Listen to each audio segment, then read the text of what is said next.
अस्सलाम वालेकुम स्टूडेंट्स। आज न्यू चैप्टर हम स्टार्ट करने जा रहे हैं पावर सीरीज़। पावर सीरीज़ में सबसे पहले हम डिस्कस करेंगे ऑर्डिनरी डिफरेंशियल इक्वेशंस, मतलब ओडीज़ को। ऐसी इक्वेशंस जिसमें ऑर्डिनरी डेरिवेटिव्स इन्वॉल्व हों उनको हम क्या कहते हैं, ऑर्डिनरी डिफरेंशियल इक्वेशंस कहते हैं। A differential equation in which ordinary derivatives of the dependent variable with respect to a single independent variable occur is called an ordinary differential equation। यहाँ पे शॉर्टली इसको हम ODE भी कहते हैं। For example dy by d x, मतलब y dependent variable और x क्या है, इंडिपेंडेंट वेरिएबल।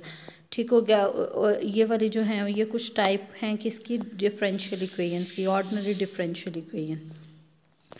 इसके बाद नेक्स्ट हमारे पास आ जाता है general linear ordinary differential equation, जिसमें सबसे पहले हाईएस्ट ऑर्डर डेरिवेटिव, उसके साथ a naught of x plus a one of x, उससे एक पावर कम plus and so on, plus a n of x is equal to f of x होता है।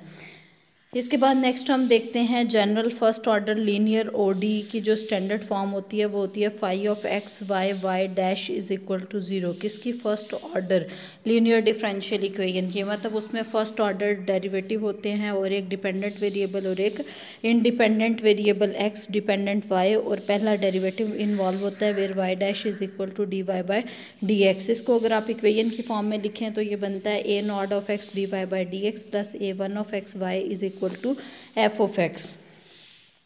और ये उसकी कुछ एग्जांपल्स हैं, मतलब अगर सिंपल फर्स्ट डेरिवेटिव इन्वॉल्व है तो इसको हम फर्स्ट ऑर्डर डिफरेंशियल इक्वेशन कहते हैं। इसके बाद इसकी स्टैंडर्ड फॉर्म है, ये तो थी जनरल फॉर्म। ठीक हो गया। ये जिसमें ए नॉट ए वन आते हैं ये कौन सी फॉर्म है, जनरल फॉर्म। स्टैंडर्ड फॉर्म, ये इस तरह के क्वेश्चंस आप मैथमेटिकल मेथड की बुक में भी कर चुके हुए हैं। D y by d x plus p of x y is equal to q of x, ये आपकी स्टैंडर्ड फॉर्म है किसकी, फर्स्ट ऑर्डर लीनियर ओडी की। General second order linear ODE की बात करें तो इट मीन्स इसमें सेकंड डेरिवेटिव तक इन्वॉल्व होते हैं। इसको हम लिख सकते हैं phi of x y y dash and y double dash is equal to zero, y dash is equal to d y by d x, y double dash d two y over d x square. इसकी ये वाली आपके पास general form बन जाती है a not a one और ए two of x के साथ। मतलब इसका मतलब क्या है, ए नॉट के साथ भी एक्स है वन के और टू के साथ भी एक्स है। इट मीन्स जो कोफिशेंट्स हैं वो क्या हैं, वेरिएबल हैं। Standard second order linear ODE की जो फॉर्म है उसमें यहाँ पे पी ऑफ एक्स आ जाता है और साथ में वाई वाली टर्म के साथ क्यू ऑफ एक्स आता है is equal to r of x आता है। और जब भी यहाँ पे वाई के अलावा एक टर्म मौजूद है ना तो इसको आप इन होमोजीनियस डिफरेंशियल इक्वेशन कहेंगे। अगर यहाँ पे ये एक्सप्रेशन ज़ीरो बन जाता है तो ये homogeneous differential equation. General solution of equation one is related to the solution of two, मतलब इक्वेशन वन का जो जनरल सोल्यूशन हो जाएगा वही आपका पास इक्वेशन टू का सोल्यूशन को फाइंड आउट करने में हेल्पफुल होगा। इसके बाद नेक्स्ट हम बात करते हैं प्रिंसिपल ऑफ सुपरपोजिशन। ये आपको पता है फॉर लीनियर होमोजीनियस ओडी, मतलब अगर लीनियर भी हो और होमोजीनियस हो, उसमें कांस्टेंट ना हो, और y1 y2 y3 and so on yn are solutions of linear homogeneous ODE. मतलब अगर उसके ये n डिफरेंट सॉल्यूशंस हैं तो उनके अगर आप लीनियर कॉम्बिनेशंस लें, लीनियर मल्टीपल लें, तो वो भी क्या होंगे, उसके सॉल्यूशंस ही होंगे। इसके बाद नेक्स्ट है y1 y2 are solutions of linear homogeneous ODE. अगर आप उन दोनों को ऐड कर लें या सब्ट्रैक्ट कर लें तो वो भी क्या कहलाएंगे, उसके सॉल्यूशंस ही कहलाएंगे। अब अगर आप देखें तो एक में आपने एडिशन की है और एक में आपने स्केलर मल्टीप्लिकेशन की है। अगर आप इन दोनों को ऐड कर दें, मतलब इस फॉर्म में लिख दें, तो ये आपके पास ये भी सॉल्यूशन कहलाएगा और इस प्रिंसिपल को क्या कहेंगे, प्रिंसिपल ऑफ सुपरपोजिशन। नेक्स्ट हमारे पास है लीनियरली डिपेंडेंट फंक्शन। क्या होते हैं, the functions f1 of x f2 of x are set to be linearly dependent if f1 of x is equal to k times f2 of x. मतलब एक function को दूसरे के लीनियर मल्टीपल में हम लिख सकें तो इसको आप स्केलर मल्टीपल में हम लिख सकें तो उसको आप क्या कहेंगे, दोनों फंक्शंस को लीनियरली डिपेंडेंट है। वेयर के इज सम कांस्टेंट, के क्या है, कोई कांस्टेंट है। फॉर एग्जाम्पल ये जो 2x और 3x है, 2x को आप लिख सकते हैं 2/3 इंटू 3x, मतलब 2/3 एक कांस्टेंट है तो इसके मल्टीपल में आपने 2x को लिख लिया। इट मीन्स 2x और 3x क्या है, लीनियरली डिपेंडेंट है। Similarly the functions f1 of x f2 of x f3 and so on fn of x are set to be linearly dependent. अगर इनके तमाम के तमाम ये प्रिंसिपल ऑफ सुपरपोजिशन के तहत जो हमने लिखे हैं, मतलब इनके स्केलर मल्टीपल्स लें, उनको ऐड करें और आंसर क्या आ जाए, 0 आ जाए। जहाँ पे ये तमाम के तमाम कॉन्स्टेंट्स हैं ये क्या हों, नॉट ऑल ज़ीरो, मतलब कम अज़ कम इनमें कोई एक नॉन ज़ीरो कॉन्स्टेंट एग्जिस्ट करे। लीनियरली इंडिपेंडेंट की डेफिनेशन इसके ऑपोजिट है, सेम इसी पैटर्न पे लीनियरली इंडिपेंडेंट की डेफिनेशन है। फ़र्क कहाँ पे है कि जब यहाँ पे ये ज़ीरो है तो ये सारे के सारे जो कॉन्स्टेंट्स हैं ये सारे के सारे क्या होने चाहिए, ज़ीरो के इक्वल होने चाहिए। लीनियरली इंडिपेंडेंट में इसके ऑपोजिट हम देखेंगे कि ये इस फॉर्म में नहीं लिखा जा सकता। इट मीन्स एक फंक्शन दूसरे के कॉम्बिनेशन में नहीं लिखा जा सकता। फॉर एग्जांपल साइन एक्स और कॉज एक्स हैं, इनको एक दूसरे के कॉम्बिनेशन में नहीं लिख सकते। और अगर आप इसको इस फॉर्म में लिखते हैं तो सारे के सारे सी आईज क्या होने चाहिए, 0 आने चाहिए। रिमार्क है हमारे पास, n nth order ordinary linear differential equation has exactly n linearly independent solutions. मतलब अगर nth ऑर्डर की ऑर्डिनरी लीनियर डिफरेंशियल इक्वेशन है तो उसके एग्जैक्टली कितने सॉल्यूशंस होंगे, n लीनियरली इंडिपेंडेंट सॉल्यूशंस होंगे। नेक्स्ट है हमारे पास methods of solutions for linear homogeneous ordinary differential equation के लिए कौन कौन से हैं। Method of solutions for linear homogeneous ODE with constant coefficients. सबसे पहले क्या है, कांस्टेंट कोफिशिएंट्स के लिए हम मेथड इंट्रोड्यूस करवा रहे हैं। तो आपके पास आ जाता है आइलर्ट्स मेथड। कौन सा method, Euler's method. Find linearly independent solution and general solution of the followings. तो आपके पास इस फॉर्म में है।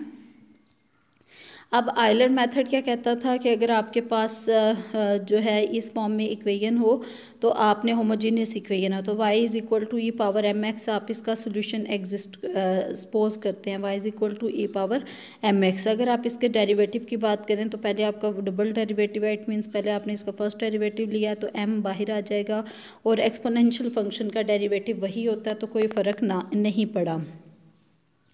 नेक्स्ट हम देखें तो इसके डबल डेरिवेटिव की बात करें तो y double dash is equal to m square e raise to the power m x. इन तमाम वैल्यूज़ को इस इक्वेशन में पुट करेंगे। अब अगर आप देखें तो e raise to the power m x कभी भी 0 नहीं होता, हमेशा पॉजिटिव होता है। इट मीन्स इसका रिमेनिंग एक्सप्रेशन क्या हो जाएगा, 0 हो जाएगा। m की 2 वैल्यूज़ आ जाएंगी। यहाँ पे अगर आप देखें तो लीनियरली इंडिपेंडेंट सॉल्यूशंस आ रहा है। अगर आपने लीनियरली इंडिपेंडेंट सॉल्यूशन चेक करने हैं तो y1 e raise to the power -2x आपने लिख दिया, मतलब -2 साथ में x और एक दफ़ा आपने -3 साथ में x। आपको पता है ये दोनों एक दूसरे के मल्टीपल में नहीं लिखे जा सकते तो ये सॉल्यूशंस क्या कहलाएंगे, लीनियरली इंडिपेंडेंट। तो ये ईजी वे है लीनियरली इंडिपेंडेंट चेक करने का कंपैरेटिवली एसएल सिस्टम। इसमें जस्ट आपने देख लेना है कि एक सोल्यूशन दूसरे के मल्टीपल में लिखा जा सकता है या नहीं जा सकता। अगर तो लिखा जा सकता हुआ तो linearly independent, otherwise linearly dependent. Next हम देखेंगे कि ये जो जनरल सोल्यूशन इसका किस तरह से आएगा, वही स्केलर मल्टीपल वाली फॉर्म में आ जाएगा। नेक्स्ट क्वेश्चन जो हैं वो इसी पैटर्न पे हो जाएंगे। इसके बाद नेक्स्ट हम मूव करते हैं कॉशी आइलर्स इक्वेशन, मतलब मज़ीद जो वेज हैं। Method of solution for linear homogeneous ODE with variable coefficient. Constant coefficient के लिए आइलर्स मेथड है, अगर वेरिएबल कोफिशिएंट हो तो कॉशी आइलर्स इक्वेशंस हैं। मतलब अगर आपके पास ये आपने ओडी में वैसे पढ़ा हुआ है कि कॉशी आइलर इक्वेशन, मैं इसका वैसे ही एक ओवरव्यू आपको दे देती हूँ कि अगर इस फॉर्म में इक्वेशन हो ए और साथ में ये एक्स स्क्वायर और उसके साथ सेकंड डेरिवेटिव प्लस बी साथ में एक्स और इसका first derivative plus c y is equal to 0, तो आप सब्सटीट्यूट करते हैं x is equal to e raise to the power t. यहाँ से टी की वैल्यू निकालेंगे, उसके बाद सेकेंड डेरिवेटिव फर्स्ट डेरिवेटिव सारे निकालेंगे और यहाँ से अगर आप देखें तो डी बाई डी टी को आप रिप्लेस करेंगे डेल से और डी बाई डी एक्स को रिप्लेस करेंगे आप डी से। ठीक हो गया। इस तरीके से आपके पास ये वाली फॉर्म आ जाएगी। मतलब अगर आपके पास x d y by d x है, d y by d x है तो आप डेल से रिप्लेस कर देंगे और अगर आपके पास डबल डेरिवेटिव है तो आप उसको डेल इंटू डेल -1 से रिप्लेस करेंगे। इसका सोल्यूशन उसी मेथड से सेम आपने फाइंड आउट करना है जैसे आपने मैथमेटिकल मेथड की बुक में ओडी में जो हमने स्टार्टिंग में रिवीजन की थी उसी मेथड से हो जाएगा। नेक्स्ट जो सेकंड इसका पार्ट है वो हमारे लिए इम्पॉर्टेंट है, solution by series method. Now we will study the series method for solution of second order linear ODE with variable coefficients. Coefficients किस तरह से हैं, वेरिएबल हैं।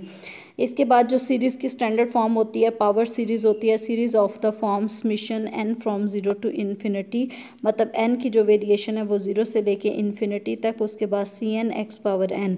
इसको अगर आप एक्सपेंड करें, पहले आप n की जगह पे 0 लगाएंगे, n की जगह पे पावर में जब 0 लगेगा तो वो 1 बन जाएगा, plus C1x plus C2x square plus C3x3 plus and so on. मतलब पावर सीरीज़ या तो आपके पास इस फॉर्म में हो सकती है या फिर आपके पास ये सेकंड फॉर्म में हो सकती है। सेकेंड फॉर्म में क्या है कि x के साथ आपने कोई कांस्टेंट जो है वो सब्ट्रैक्ट किया हुआ है, x minus a power n है, अगेन आपने n को बारी बारी चेंज किया 0 से लेके n तक, तो ये कुछ इस फॉर्म में सीरीज़ बन गई। इसको आप क्या कहते हैं, is called a power series when Cn and a are real numbers and a is fixed. ये वाला a जो है ये फिक्स्ड है और Cn और an सारे के सारे क्या हैं, रियल नंबर्स हैं। Can every function f of x be expressed in the form of power series, क्या हर फंक्शन को आप पावर सीरीज़ के फॉर्म में एक्सप्रेस कर सकते हैं? तो आंसर है yes according to the Taylor's theorem if a function f of x has continuous derivatives of any order then it can be expressed in the form of power series as. आपने भी पढ़ा हुआ है कि किसी भी function को आप पावर सीरीज़ की फॉर्म में लिख सकते हैं। किस तरीके से? आपने टेलर सीरीज़ अप्लाई की थी।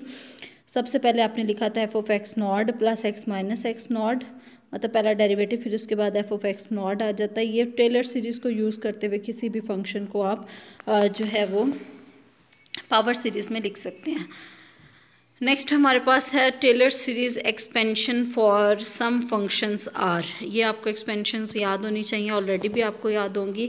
जिस तरीके से साइन एक्स है, साइन एक्स को आप लिख सकते हैं एक्स माइनस एक्स क्यूब, मतलब ऑड पावर्स हैं।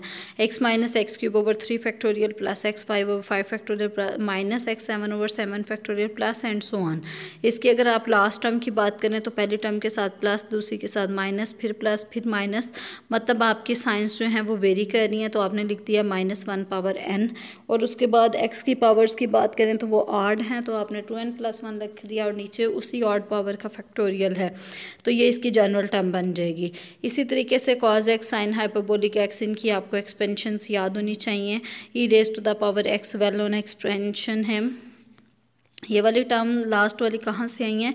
इसी की सीक्वेंस को ऑब्जर्व करते हुए हमने कहा कि जो nth टर्म होगी वो कुछ इस टाइप की होगी। इसके बाद नेक्स्ट हम देखते हैं रिमार्क है each power series summation Cn x power n defines a function f such that f of x is equal to summation this for all x belongs to the interval of convergence this. मतलब हर power series के लिए आप एक function को define कर सकते हैं। इसके बाद नेक्स्ट है हमारे पास alternative series convergence of power series. Power series converge कब करेगी? तो उसकी कन्वर्जेंस चेक करने के लिए हमारे पास डिफरेंट मेथड्स हैं। आपने रियल एनालिसिस में भी पढ़े होंगे, भी डिफरेंट मेथड्स पढ़े होंगे। उनमें से कुछ हम डिस्कस करते हैं। अल्टरनेटिंग सीरीज टेस्ट और लेबनिज टेस्ट।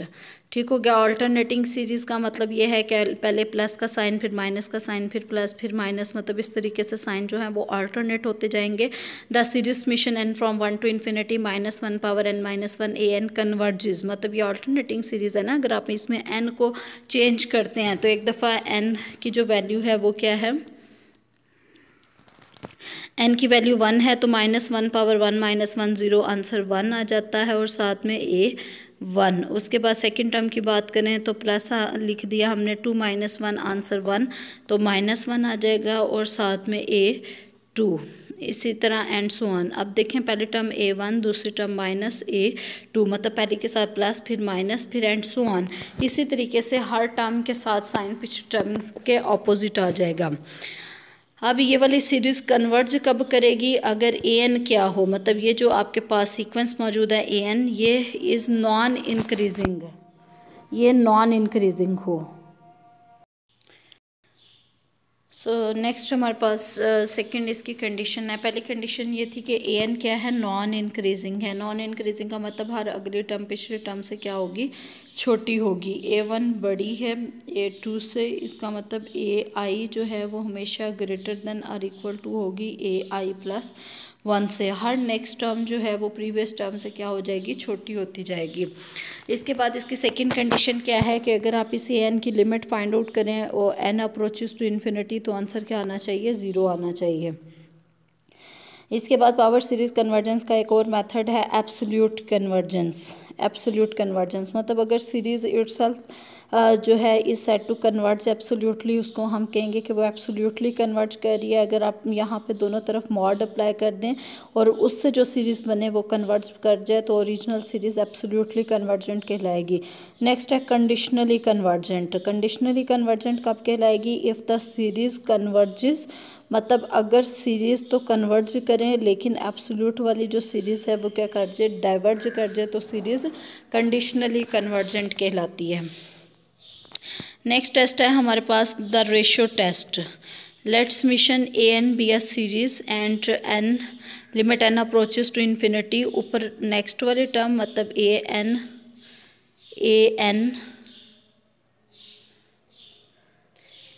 एन प्लस 1 और नीचे उससे प्रीवियस वाली टर्म ए एन रेशो की फॉर्म में है, इसलिए आप इसको रेशो टेस्ट कहते हैं। अगर इसका आंसर एल आ जाए कब? जब आप लिमिट अप्लाई करें एन अप्रोचेस टू इन्फिनिटी। मतलब ए एन तो आपके पास होगा ही होगा, फिर आपने एन की जगह पे एन प्लस 1 लिखना है, फिर इसको रेशो की फॉर्म में लिखना है। जब आप इसको सॉल्व करें आंसर क्या आए? एल आए। अगर तो ये वाला जो एल आया है ये लेस देन 1 हो तो सीरीज़ क्या करेगी? कन्वर्ज करेगी। किस तरह से कन्वर्ज करेगी? Converges absolutely. अगर ये वाला जो एल है ये ग्रेटर देन 1 हो जाए या फिर इन्फिनिटी हो जाए तो सीरीज़ डाइवर्ज करेगी। अगर एल इज़ इक्वल टू 1 आ जाए then test fails and the series में absolutely convergent, conditionally convergent or divergent. तो 3 सिचुएशन हो सकती हैं, या तो वो एब्सोल्यूटली कन्वर्जेंट हो जाएगी या फिर कंडीशनली कन्वर्जेंट या फिर सिंपली क्या हो जाएगी? डाइवर्जेंट हो जाएगी। नेक्स्ट है द रूट टेस्ट।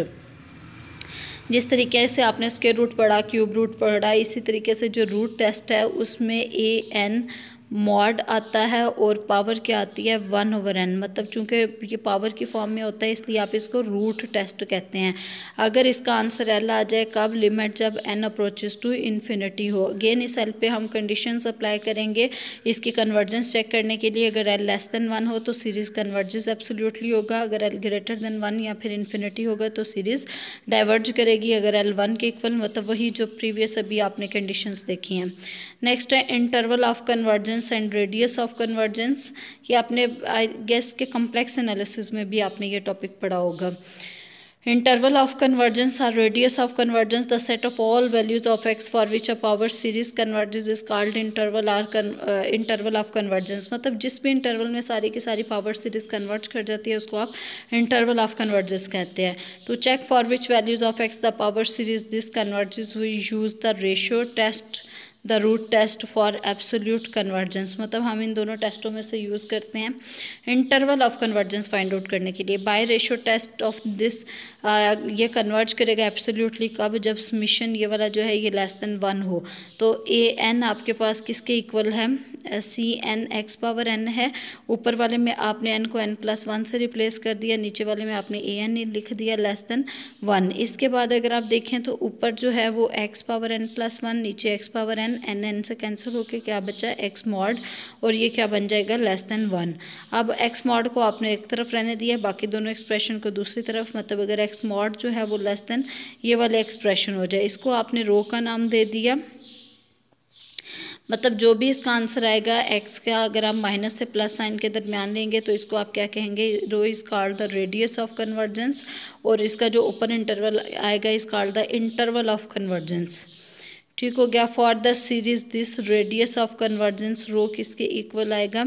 इसमें आपके पास ए माइनस, मतलब अगर ए वाली फॉर्म पहले जो आपने किया है वो था summation c n x power n. अगर यहाँ पे साथ में माइनस ए भी आ जाए तो जो आपका रेडियस ऑफ कन्वर्जेंस आएगा, इंटरवल ऑफ कन्वर्जेंस आएगा, वो ये वाला ए माइनस रो और साथ में अगले वाले में ए, मतलब ए दोनों में ऐड हो जाएगा। पहले तो था ना माइनस रो से रो, फिर उसके बाद ए दोनों में ऐड करेंगे तो ये इस तरीके से हो जाएगा।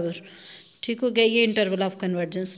क्वेश्चन है determine the radius of convergence of the following power series. In power series के आपने radius of convergence find out करने हैं। अब आपने ऑब्जर्व करना है कि आपने जितने टेस्ट पढ़े हैं उनमें से कौन सा टेस्ट आपके लिए सूटेबल है, उसके अकॉर्डिंग आपने टेस्ट अप्लाई करना है।